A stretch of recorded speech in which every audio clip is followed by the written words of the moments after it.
Hello guys, কি অবস্থা সবার? আমি রোহিত রুদ্র, আপনারা দেখছেন ইতিবৃত্ত মিডিয়া।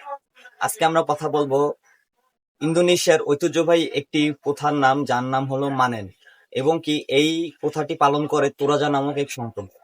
এই সম্প্রদায়ের মূল অনুষ্ঠানটা হলো যে মৃতদেহকে প্রতি বছর তারা আগস্টের শেষ দিকে বা আপনার ফসল উঠার পরে সেই মৃতদেহকে কবর থেকে তুলে ফেলা হয়, এবং এই কবর থেকে তুলে তারপর তারা সেই মৃতদেহের সঙ্গে বিভিন্ন আচার ও ঐতিহ্যবাহী অনুষ্ঠান পালন করে থাকে।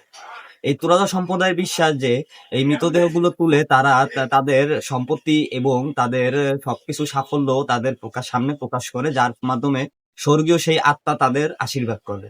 এই ধারণা থেকেই তারা এই অনুষ্ঠানটি পালন করে আসছে। এছাড়াও তোরাজা সম্প্রদায়ে প্রতি বছরের ন্যায় বিভিন্নভাবে বিভিন্ন সময়ে তারা এই লোকাচার আরো ব্যতিক্রমধর্মী ভাবে অনুষ্ঠান পালন করে থাকে। মূলত এটা কোনো ভীতিকর বা আপনার হরর কোনো কিছু না, এটা হলো তাদের ঐতিহ্যবাহী একটি সম্মান বা একটি প্রথা, যার মাধ্যমে তারা মৃতদেহের প্রতি অগাধ বিশ্বাস এবং সম্মান প্রদর্শন করে। তারা এই মৃতদেহগুলোকে তুলে প্রথমে কবর থেকে বের করে, এবং সেই মমিগুলোকে তারা আস্তে আস্তে সেই সম্পূর্ণ ধুলো ময়লা এবং তাদের পুরাতন পোশাক পরিবর্তন করে।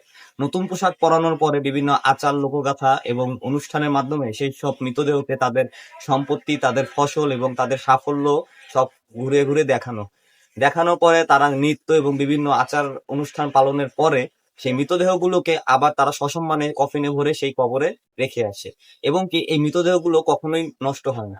এই মৃতদেহগুলোকে তারা সবসময় বিভিন্ন ভেষজ এবং তেলের মাধ্যমে মমি বানিয়ে সংরক্ষণ করে থাকে।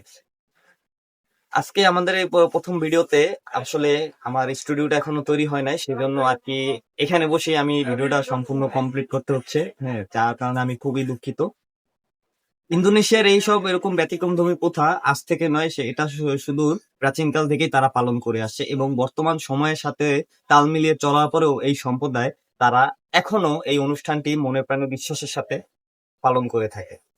আজ এই পর্যন্তই, ধন্যবাদ। দেখা হবে আগামী ভিডিওতে। আর এই ভিডিওটা শুধুমাত্র আমি প্রফেশনাল ভাবে তৈরি করছি এরকম কিছু না, এই ভিডিওটার মাধ্যমে জাস্ট আমি আপনাদেরকে জানালাম যে আমার এই চ্যানেলটা আজ থেকে আন্তরিকতার সাথে যাত্রা শুরু করবে।